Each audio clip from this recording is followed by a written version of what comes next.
جس وقت خوشحالی تب آئے گی کہ جب خوشحالی جب آ جائے گی تو پھر وہ ملک کے جو عوام ہے اور خاص طور پہ خود ملک جا کے ان ملکوں کے ساتھ کھڑا ہو جائے گا، تو وہ ملک کبھی نہیں چاہیں گے کہ یہ ہمارے ساتھ آ جائے. ایسا ہی ہے. اور یہ جو ہمارے اوپر کے ہمارے حکمران ہیں وہ نہیں چاہیں گے کہ یہ ادھر وہاں پہ چلا جائے. تو ڈیلی بیسس پہ جس وقت آپ دیکھیں کہ کچھ ہمارے ایسے بھی ادارے ہیں جنہوں نے دیکھنا ہوتا ہے کہ جو بلڈنگز بنتی ہیں یا کوئی انکروچمنٹ ہوتی ہے تو ان پہ آنکھیں بند رکھتے ہیں. ہمارے کچھ ایسے قانون نافذ کرنے والے ادارے ہیں کہ جرم جب ہو رہا ہوتا ہے یا ہونے والا ہوتا ہے آنکھیں بند رکھتے ہیں. اگر اس جرم کو روک لیں گے، اس چیز کو روک لیں گے تو پھر ان کی کمائی کہاں سے ہوگی؟ تو وہ چاہتے ہیں کہ پہلے یہ جرم سرزد ہو جائے، یہ انکروچمنٹ ہو جائے، پھر اس کے بعد ہم جائیں گے تو ہمارے بھی ملیں گے تو سب کچھ ہوگا، معاملات بہتر ہوں گے. اسی طرح یہ ہمارے جو حکمران ہیں اپنے وہ یہ چاہ رہے ہیں کہ ان کو آلریڈی ایک دفعہ پھنسا دیا گیا ہے قرضوں میں. کل کسی جگہ پہ میں بیٹھا ہوا تھا تو میں نے میں نے کہا کبھی قرضہ نہ لیں، کبھی قرضہ نہ لیں، اور آپ کی اگر 10,000 روپے آمدن ہے نا 8,000 روپے خرچ کریں. آپ کے پاس 1,00,000 روپے آمدن ہے تو آپ 80,000 روپے خرچ کریں. آپ کی جتنی آمدن ہے اس سے کم خرچ کریں. اور میں آپ کو یقین سے کہتا ہوں کہ یہ میں اللان کہتا ہوں، آپ کے اگر کوئی بڑے علماء یا بڑے کیا کہتے ہیں اسکالرز کو، تھنک ٹینکس کو بٹھا دینا اور یہ بات ان سے کہیں کہ ہر شخص کا، ہر ملک کا، ہر ادارے کا گزارا 80% میں ہو سکتا ہے اس کی جتنی بھی آمدن ہے. اگر اس اصول کو اپنا لینا ایک شخص گھر کے اندر بھی تو، اور اسی طرح ملک کے اندر بھی، آپ دیکھ لیں کہ اپنا 14 اگست کو جو ہمارا فنکشن ہوا ہے فیڈرل لیول پہ ہوا ہے، سننے میں آیا ہے کہ 1.1 پتہ نہیں کتنا ہے، 1.1 ملین کے پتہ نہیں کتنا بھی ہوا تو عوام کے پیسے سے ہی ہے، بہت زیادہ وہ خرچہ ہوا ہے. وہ سارے کا سارا خرچہ جو تھا عوام کے ٹیکسوں سے تھا، وہ ہمارا پیسہ تھا، سب عوام کا پیسہ تھا. تو ایسے نہیں ہونا چاہیے، چیزوں کو دیکھنا چاہیے. آپ اس دفعہ، کیونکہ اس دفعہ خاص طور پہ ہم سنتے آ رہے ہیں اس موجودہ گورنمنٹ سے بھی اور باقی لوگوں سے بھی کہ بہت سخت ہم مسئلے میں ہیں، پیٹرول، ڈالر، یہ وہ. تو اس دفعہ ہم کوئی فنکشن نہیں کریں گے، ایک لائٹ نہیں جلائیں گے. 14 اگست منانے کا طریقہ کار یہ ہوگا کہ ہم ایک لائٹ نہیں جلائیں گے، ایک جھنڈا نہیں بنائیں گے. تو اس طرح سے اگر اس کو اس طرح سے بنا لیا جاتا ہے تو کئی اربوں روپے ہمارے پاس جاتے ہیں. ہمارے باجوں پہ کتنے پیسے لگے. سر ادھر سیلاب کی صورتحال ہے کہ ایک صوبے کے اندر اس وقت تباہی مچی اور یہاں پہ باجے بجا رہے ہیں. تو اگر یہ ان باجوں پہ بھی اتنا پیسہ نہ لگتا تو وہ پیسہ اس سیلاب زدگان کے لیے چلا جاتا، وہاں پہ چلا جاتا. ہمارے پرائم منسٹر نکلے اسلام آباد سے، سنا 2 دفعہ گئے ہیں. اور وہ والا وہ تو مجھے بھی جہاز میں بٹھا دو، مجھے بھی مزہ آئے گا، وہاں سے ہیلی کاپٹر میں بیٹھوں گا، سیر ہو جائے گی اور واپس آ جاؤں گا خوشی خوشی. میری ہیلی کاپٹر دی سیر ہو گئی جی. تو اس طرح سیر کرنے نہیں، آپ کسی جگہ اترتے تو صحیح نا، کسی جگہ کسی سے ملتے تو صحیح نا. تو آپ کو تو اپنی جان کے لالے پڑے ہوئے ہیں. آپ کی تو پروٹوکول تو کم سیکورٹی، اور سیکورٹی کے پھر وہ لاکھوں خرچ ہو جاتے. اچھا کیا ہے وہ بھی نیچے نہیں اترا، ورنہ لاکھوں روپے سیکورٹی پہ خرچ ہو جاتے. نہیں وہ چلے، وہ یہ سب ہو بھی جائے، لیکن اب سوال تو یہ ہے کہ جیسے آپ کو خود ایگزامپل سیٹ کرنی پڑتی ہے. آپ آسٹیرٹی کے لیے کوئی پیغام دیتے یا آپ کوئی عملاً جیسا بھی آپ نے بات کی 100% درست ہے، کوئی ایسا میسج دیتے کہ یہ جو پیسے ادھر ادھر خرچ کر رہے ہیں، ادھر ادھر تقریبات کے اندر لوگوں نے لاکھوں روپیہ ادھر خرچ کیا، آپ سیلاب زدگان کے لیے خرچ کریں. اس وقت بہترین موقع ہے. ایگزامپل تو خود سے سیٹ کرنی ہوتی ہے، وہ بھی ایسا بھی کچھ نہیں ہوا.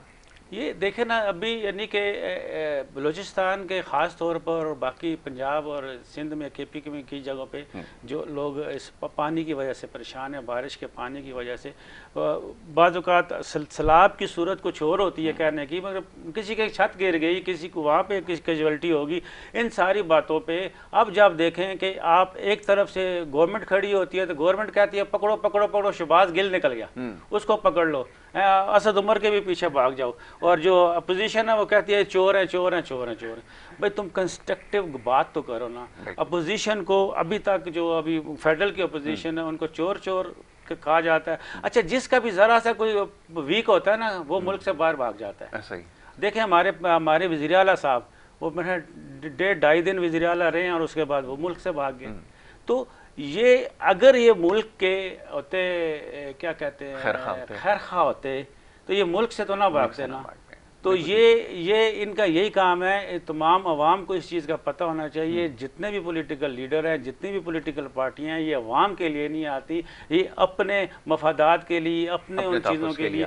کون سا ایسا میں نے ایم پی ہے جو یعنی کہ ایسے مینز میں رہ رہا, اور جیسے آپ لوگ رہ رہے ہیں سارے, ہم لوگ رہ رہے ہیں, ایسے نہیں ہیں. تو ہم لوگ جب ووٹ دینے جائیں, آئندہ جب بھی الیکشن ہوں گے, ہمارے بلدیاتی الیکشن بھی ہونے والے ہیں, تو بلدیاتی الیکشن ہونے والے ہیں, آپ ووٹ اس شخص کو دیں جو آپ دیکھیں کہ آپ کے مسائل حل کر سکتا ہے, آپ کے بنیادی مسائل, سطحی مسائل جو ہے نا وہ حل کر سکتا ہے. جی گلبردک صاحب فرمائیے, کیا کہنا چاہیں گے آپ؟ انتخابات کا مرحلہ کیونکہ سامنے ہے, اور جیسے میں نے پروگرام کے آغاز میں بھی یہ چیز اس کی نشاندہی کی تھی کہ ہر شخص ہی یہ دعویٰ کرتا نظر آ رہا ہے کہ مسائل کو حل کر لے گا. آپ کے پاس کیا پلاننگ ہے؟ میں بار بار یہ سوال پوچھ رہا ہوں اس وجہ سے کہ لوگ دیکھتے ہیں اور یہ جاننا چاہتے ہیں کہ آپ کی پارٹی کیا سوچ رکھتی ہے اور کیسے حکومت بنائے گی. یہ فرمائیے. یاسر بھائی, میں ذاتی طور پر انور صاحب کی بات کی تھوڑا سا اس میں روشنی ڈال دوں گا. جو آپ نے 2-3 کوشچن کیا ہے میری طرف سے میرا ذاتی رائے یہ ہے کہ ہمارے 25 کروڑ آبادی ہے. 25 کروڑ آبادی پر 4 لاکھ روپیہ سننے میں آ رہے کہ ایک بندہ مقروض ہے. ہم دوسرے کام کر لیتے ہیں آپ کے چینل کے توسط. ٹھیک ہے. یہ جتنے پارلیمنٹ ممبران ہیں, جو لوگ میرے ساتھ آپ کے چینل کی توسط سے میرے ساتھ یہ لوگ وضو کر لے, قرآن اٹھائے میرے ساتھ مسجد میں, کہ اس کے بعد ہم چوری نہیں کرے گا. میں اعلان کر لوں گا کہ بھائی خدا کے لیے 4 لاکھ روپیہ جہاں سے بھی ہوئے گا اکٹھا کر کے آئی ایم ایف کو دے دے تاکہ ان لوگ کا جان چھوٹے. ٹھیک ہے, جو اس لوگوں نے چوری کیا وہ پیسے بھی نہیں لائے. نیب کو بھی بول دوں گا چھوڑ دو بھائی اس کو. ٹھیک ہے, اس کو اللہ تعالیٰ خود پکڑے گا بروز قیامت. لیکن 4 لاکھ روپیہ ہم لوگ اسی غربت میں زیور مکان پلاٹ بیچ کر کے ہم لوگ آئی ایم ایف کو دینے کے لیے تیار ہیں اس ملک کی خاطر. 25 کروڑ عوام کے. ایسا ہوا ہے ماضی میں ایک حکومت تھی, انہوں نے قرضہ اتارو ملک سنوارو کے نام سے کس کی نہیں اس طرح نہیں, قرآن پہ یاد رکھے گا. لوگوں نے اس وقت ایسے ہی کیا تھا, اپنا سب کچھ بیچ باج کے قرض اتارنے جا رہا ہے ملک, سب کچھ دے دیا. ابھی یہی کریں گے نہیں. اس دفعہ یہ ہوا تھا, میرے جیسا آدمی گلبردک جیسا آدمی نہیں تھا جو اس کو مسجد لے جائے اور اس کے اوپر وضو کر کے قرآن پر اس کو اٹھائے کہ اس کے بعد آپ نے چوری نہیں کرنا, اپنا گھر میں بھی آپ نے چوری نہیں کرنا. بہرحال چوری تو وہ نہیں چھوڑ سکتا ہے, ہمارے دوست ہیں بہت اچھے دوست ہیں, وہ چوری کدھر چھوڑ سکتا ہے, لیکن اس کو میں قرآن پہ مار دوں گا ضرور. ٹھیک ہے, نمبر 1. دوسری بات یہ ہے کہ آپ نے ایک بات کی ہے کہ وڈیرا نظام کا. وڈیرا نظام کا آخری الفاظ میں آپ کو یہ بتاؤں گا کہ ایک فرعون آیا تھا, نمرود آیا تھا, شداد آیا تھا, ان کا ذکر قرآن میں آیا تھا. اور ہمارے اور آپ کی ایمان یہ ہے کہ قرآن آخری کتاب ہے الگ, اس کے بعد کوئی کتاب نہیں آئے گا, نہ کوئی نبی آئے گا. حضرت محمد مصطفیٰ صلی اللہ علیہ وسلم کی بات. تو اب اگر قرآن نازل ہوتا تھا تو اب یقین کر لو ہر گلی میں 10 فرعون بیٹھے ہوئے. اس فرعون کا کام کیا تھا؟ اس فرعون کا تو یہ کام تھا کہ بندے اس کے سامنے بیٹھے رہتے تھے. اگر فرعون جھوٹ بولتا تھا تو اس کو کہتا تھا کہ ہاں بھائی اسی طرح ہے, یعنی وہ کہتا تھا جی بالکل اسی طرح ہے. اگر وہ کہتا تھا کہ ابھی تو دن ہے, رات ہے, ہاں جی رات ہے, کوا بالکل سفید ہے, ہاں سفید ہے, تو یہ کام تو ابھی بھی چل رہے ہیں وڈیرا نظام میں. ہم لوگ تو بندے کے بندے ہیں ابھی بھی اکثر. تو میں آپ کی چینل کے توسط سے یہی پیغام دینا چاہتا ہوں کہ اللہ کی بندگی کر لے اور حق کی بات بولے, حق بندوں کی ساتھ دے. جو خاص کر کراچی شہر کے لیے, پاکستان کے لیے جو بندہ مفید ہوئے, میں پھر یہ کہتا ہوں کہ ہماری پارٹی کو آڈٹ کر لو, کسی اور پارٹیوں کو آڈٹ کر لو. میں سیاست اس وجہ سے نہیں کر رہا ہوں کہ میں لوگوں کو راضی, میں سیاست اس وجہ سے کر رہا ہوں کہ میں اپنے رب کو راضی کر لوں. بہت خوب. ہاں, اگر ہمارے اندر کردار ہے, ہمارے پلیٹ فارم سے آپ متفق ہو تو ہاں, جو اگر متفق نہیں تو میرے اوپر سوال کر دو, میں اس کا جواب دوں گا. اگر میں لاجواب ہو گیا تو بالکل میرے نزدیک مت آؤ. اگر آپ یہ گرے نہیں ہو گیا میرے نزدیک نہیں آؤ. تو یہ میرے سب مسلمانوں اور سب پاکستانیوں کے لیے میرے ہی پیغام ہے آپ چینل کے توسط. ٹھیک ہے. اچھا, یہ پارٹی جو ہے وہ ملکی پارٹی ہونے کی بات کر رہی ہے, کیسے لوگوں کو جمع کر رہے ہیں, کیسے ایک جگہ لے کر آ رہے ہیں, اور پھر بڑے انتخابات کے لیے بڑی تیاریاں چاہیے ہوتی ہیں. اور پاکستان کی تاریخ یہ بتاتی ہے, جو مختصر سی تاریخ ہے اس میں سیاسی جماعت جب تک ان کے ساتھ کوئی نہ ہو وہ کھڑی نہیں ہو پاتی. یہ تنہا کیسے کام ہوگا؟ کیا آپ کو لگتا ہے کہ یہاں پہ کچھ ہم خیال لوگ ہیں جو آپ کا ساتھ دے سکتے ہیں, یا کچھ ایسی پارٹیز جن کے ساتھ آگے جا کے لاکھوں, کیونکہ ابھی جو میسج جا رہا ہے وہ یہ کہ جناب پیپلز پارٹی بھی ٹھیک نہیں ہے, MKM بھی ٹھیک نہیں ہے, وہ بھی ٹھیک نہیں ہے, اگر آگے لاکھ کرنا پڑا تو کیسے ممکن ہوگا؟ وہ پاکی کی بات کر رہے ہیں صوبائی کی؟ دونوں طرف سے بات کر لیجئے، وفاق کی طرف سے بھی، صوبائی حکومت کی طرف سے. صرف بھائی بات ایسے میں نے شروع میں یہ بات کہا کہ یہ عوام پہ ڈیپینڈ وہ کرتا ہے کہ وہ جس کو چاہے لا سکتے ہیں، نمبر ایک. اور میں تو یہ کہتا ہوں کہ اگر کراچی کی 3 کروڑ کی آبادی، جو MKM نے اس کو 1.5 کروڑ بنایا تھا لیکن وہ 3 کروڑ سے بھی زیادہ ہے، 3 کروڑ کی آبادی سے اگر اللہ تعالیٰ خوش تھا تو اس کے اوپر اچھے سے حکمران لائے گا. بالکل ٹھیک ہے. میں تو بلدیاتی انتخابات میں اس کو دیکھ لوں گا. اگر اللہ تعالیٰ ہم سے ناراض تھا تو حکمران ہمارے اوپر برے آ جائیں گے. بالکل ٹھیک ہے. یہ میں رب پر چھوڑتا ہوں. اور اس کے بعد پھر کردار ان بندوں کی، ہمارے مخلوق کی، 3 کروڑ عوام کی ہے. میں اب بھی دیکھتا ہوں، اب بھی دیکھ رہا ہوں کہ کچھ لوگ ایک معمولی سی چیز پر، ابھی آپ اس شہر میں دیکھیں، ایک تو جن کو 22 لوگ کلمہ پڑھانے والے کو کاٹ رہے تھے اسی شہر میں. ایوریج اگر آپ لگا لو تو دن کے 22 بندے مرتے تھے. شہدائے قبرستان آباد تھا، ابھی شہدائے قبرستان کو تالے لگ گئے. یہاں پر کوئی بالکل الفاظ یاد نہیں کر سکتا تھا کسی جماعت کی پارٹی کے خلاف. اچھے بڑے پارٹیوں نے بالکل بات نہیں کی. لیکن اب اللہ تعالیٰ نے ہمارے جو چیئرمین سر مصطفیٰ کمال آیا، نس قائم خانی آئی، 2 بندے آئے تھے بیٹھ کر کے. وہ لوگ اس وجہ سے اس نیت سے نہیں آئے تھے کہ یہاں پر لوگ ہمیں پھولوں کا ہار پہنائیں گے. وہ گھر سے نکلتے وقت بچوں کو یہ بولا ہے کہ ہمارے رب کی ملاقات اچھے جگہ پر ہوئیں گی، اس دنیا میں نہیں آخرت میں. وہ اس نیت سے نکلے تھے، جہاد کی نیت سے نکلے تھے. اور اس زمانے میں اس جماعت کے خلاف بات کرنا سب سے چھوٹی سزائے موت تھی. تو ہم لوگوں نے تو ایک جہاد کا آغاز کر دیا. ان سے پہلے اسی جماعت کے اندر ہمارے بعض افراد کہتے، بھائی کہتے کہ مصطفیٰ کمال تو بھائی MKM میں تھا پہلے. ہاں ٹھیک ہے، MKM میں اگر ہوتے ہوئے ایک شخص اس طرح کا بندہ بن جائے جو 1 روپیہ کا کرپشن نہ کرے اور اتنی ایمانداری سے کام کرے، آج جب اس کے بعد اپنے ذاتی عوام کی پارٹی ہے تو اس میں وہ کتنے کام کر لے گا. اور اگر تڑیب دے رہے کوئی کہ بھائی آپ تو اس زمانے میں اس فلانے جماعت میں تھے، تو پھر حضرت موسیٰ علیہ السلام بھی فرعون کے گھر میں پیدا ہوا تھا، پھر تو اس کو بھی سلیکٹ کرتے ہیں اس کے ساتھ. ٹھیک ہے. تو آپ سمجھتے ہیں کہ وقت جو ہے وہ تبدیل ہو چکا ہے. انشاءاللہ تعالی ہمارے جو ووٹ بینک ہے، ہم نے تو دیکھیں یہاں پر، یہ میں آپ کو ایک بات واضح بتا دوں یاسر بھائی، یہ جو MKM کے ہمارے جو بھائی ہے، یہ گورنمنٹ کے بغیر یہ وینٹیلیٹر پر ہے، اس کے بغیر نہیں چل سکتے. 5 منٹ نہیں چل سکتے. اس لوگوں کے اوپر کرپشن کے کیسز پکڑ جائیں گے. ایسا کیوں کہا جاتا ہے، یہ تاثر کیوں دیا جاتا ہے؟ اس پہ بھی بات کرتے ہیں. بریک کے لیے کہا جا رہا ہے، ایک مختصر سی بریک یہاں پر لے لیتے ہیں. ایک چھوٹی سی بریک ہے، بریک کے بعد واپس آتے ہیں، گفتگو جاری رکھیں گے. آپ دیکھتے رہیے پروگرام گڈ مارننگ کراچی.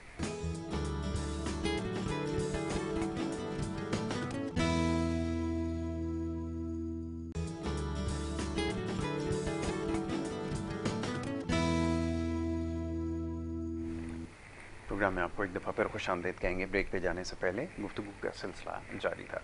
اب پروگرام میں وقت کیونکہ ہمارے پاس کم ہے، بہت سارے ایسے معاملات ہیں یا ایسے سوالات ہیں جس کے اوپر آگے چل کے انشاءاللہ موقع ملے گا تو ضرور گفتگو کریں گے. اور کیونکہ ہمیں دوسرے سیگمنٹ کی طرف بھی جانا ہے جو آپ کی صحت کے حوالے سے. آخر میں چاہوں گا معزز مہمانوں سے، ابھی جشن آزادی کیونکہ چند دن قبل جو ہے وہ گزری ہے، اس کے حوالے سے ایک پیغام دینا ضروری ہے دیکھنے والوں کو. میں ہمیشہ یہ بات کہتا ہوں کہ اتنا عرصہ گزر جانے کے بعد ہم نے سیکھا کیا ہے اور کیا سیکھنے کی ضرورت ہے. مختصراً میں چاہوں گا ذرا اس حوالے سے بات. پاکستان کو آزاد ہوئے 75 سال ہو گئے ہیں، پون صدی ہو گئی ہے.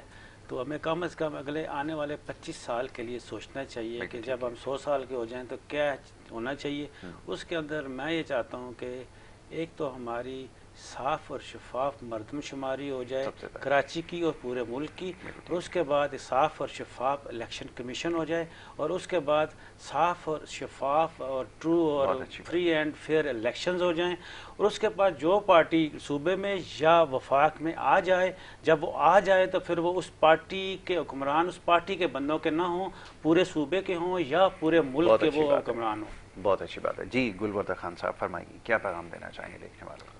بس میرا ایک ہی پیغام ہے کہ اللہ تعالیٰ اس ملک کو سلامت قائم و دائم رکھے، اور 2 رکعت نوافل پڑھ کر کے اپنا ملک کے لیے دعا کر لے کہ اللہ تعالیٰ ہمارے جو بارشوں سے تباہی ہوا ہے ہمارے دیگر صوبوں میں، تو خاص کر بلوچستان میں، KPK میں، اور اندرون سندھ پنجاب میں، اس کے لیے آسانیاں پیدا ہو جائیں.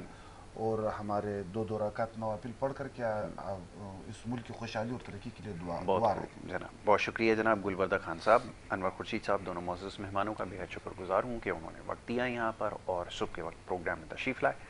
اور جناب بہت سارے جیسے میں نے کہا کہ معاملات ایسے ہیں جس کے اوپر انشاءاللہ آگے موقع ملے گا تو ضرور گفتگو کریں گے. یہاں پر ایک بریک کا وقت ہوا چاہتا ہے اور بریک کے بعد جو دوسرا سیگمنٹ آپ کی صحت کے حوالے سے وہ جاری رہے گا. آپ دیکھتے رہیے پروگرام گڈ مارننگ.